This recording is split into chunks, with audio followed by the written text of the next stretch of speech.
yo creo que es un tema... siempre hay dos elementos importantes detrás de una crisis económica. Los electorales y los riesgos, digamos, de explosión, de institucionalidad, los riesgos que siempre existen de locos que pueden venir, de golpes de Estado, todo eso siempre es un riesgo, sobre todo en crisis, siempre es un riesgo. En el tema electoral, yo diría que el gobierno, si yo fuera el presidente Maduro, a mí mi pesadilla no es que alguien me va a tumbar, porque la verdad, las capacidades o posibilidades de hacer eso hoy son muy bajas. Es decir, la oposición, son tres elementos: la oposición, que no está en este momento ni buscándolo, ni en condiciones de articulación. No hay posibilidad de golpe de Estado, un golpe militar, no lo veo. Estallido popular, Caracazo. Siempre es un riesgo en una crisis. Tú tienes, o sea, crisis siempre es como gasolina y alguien puede encender un fósforo y esas cosas podrían ocurrir. Pero no creo que ese es el riesgo mayor para el presidente Maduro. ¿Cuál es el riesgo mayor para el presidente Maduro? El riesgo mayor para el presidente Maduro es electoral. El año que viene son las elecciones parlamentarias, en el 2015. Esas elecciones van a ocurrir, a diferencia de las elecciones que hemos vivido en el pasado, esas elecciones van a ocurrir en el medio de una crisis que, si la estás tratando de atajar adecuadamente, bueno, obviamente de todas maneras tiene costos políticos, costos sociales. Chávez lo hizo varios. O sea, y Chávez lo hizo. Y si no lo haces, vas a tener la crisis en plena ebullición. En ambos casos, la crisis afecta sin duda la popularidad del presidente y afecta la disposición de voto. Entonces, esto es un reto. Sí, eso no quiere decir que lo va a perder, porque además estamos muy lejos de esa elección, o es en septiembre o en diciembre.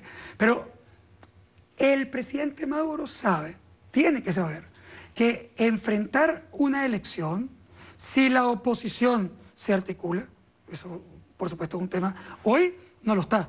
Hoy un opositor promedio que se levantó esta mañana no sabía si tenía que ayudar a los que están recogiendo firmas para la Asamblea Nacional Constituyente, o si mejor se pegaba en los partidos para fortalecerse y caminar hacia las elecciones parlamentarias, o si se va mejor por las calles del país a congresos ciudadanos para levantar el pueblo porque Maduro no lo aguantan más, o si mejor se quedan tranquilitos en su casa rascándose la barriga porque el gobierno es tan malo que se cae solo.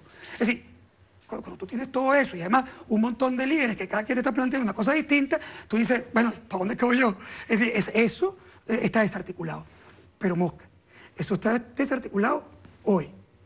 Así como Maduro está en declive de popularidad, hoy, el año que viene, ¿qué pasa? Obviamente el gobierno va a reaccionar con algunos elementos que tendremos que medir, y normalmente suelen subir un poco, aunque tiene un reto muy grande porque ha caído importante. Y lo segundo, la oposición ante una elección también suele articularse, aunque sea con chicle, pero suele ponerse de acuerdo ante una elección. Entonces el presidente Maduro tiene el reto de una elección que es más difícil que las elecciones que han tenido anteriormente, y la oposición teniendo una oportunidad de oro, que es, oye, frente a una elección parlamentaria donde el gobierno la tiene que enfrentar, oye, en crisis y haciendo cosas que no son bonitas, que no son sabrosas, que no son populares, pero que las tiene que hacer para que el país funcione. Es decir, la oposición, por supuesto, tiene una opción de articularse y de tener un resultado importante en las elecciones parlamentarias. Para lo cual, por cierto, yo siempre digo lo mismo a mis amigos. Es decir, mucha gente, cuando tú le dices, mira, la oportunidad de la oposición es electoral, y las oportunidades radicales, esa no existe. Tú no te vas a meter con el tipo que es más fuerte que tú, que controla el sector militar, que es el presidente constitucional, que controla las armas, que el sector militar está con él y gobierna. Ahí es donde él es fuerte. Y resulta que donde se está debilitando es en la popularidad, que son los votos. Entonces tú me vas a decir que tú te vas a enfrentar a él donde él es fuerte, en vez de enfrentarte donde tú vas a tener las mayores oportunidades, que es poder ofrecerte como una alternativa y una opción. ¿Por qué lo hace? Es decir, bueno, es un elemento que yo no puedo entender, porque resulta que han ido un montón de elecciones cuando Chávez le llevaba a la oposición 26 puntos arriba, es decir, que era imposible que la oposición ganara. La oposición fue y votó y se articuló y participó, o sea, frente a un tipo que le lleva 25 puntos. Entonces tú te vas a enfrentar a Maduro, que tiene básicamente todos los problemas de la crisis y con una popularidad más complicada, y entonces no vas a una elección porque no, me van a robar. No, o sea, la oposición tiene que articularse, tiene que participar electoralmente, tiene que ser el garante de la democracia, porque aunque sea imperfecta. Te voy a preguntar finalmente. Ese es el punto. Te voy a preguntar finalmente una tontería. ¿Tú eres optimista o pesimista? Mira, yo soy siempre optimista.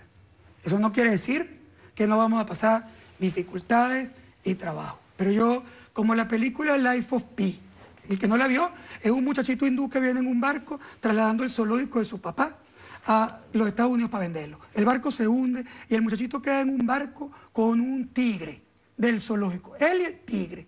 Entonces, bueno, la película arranca cuando le están entrevistando ya grande para que le explicara cómo se salvó.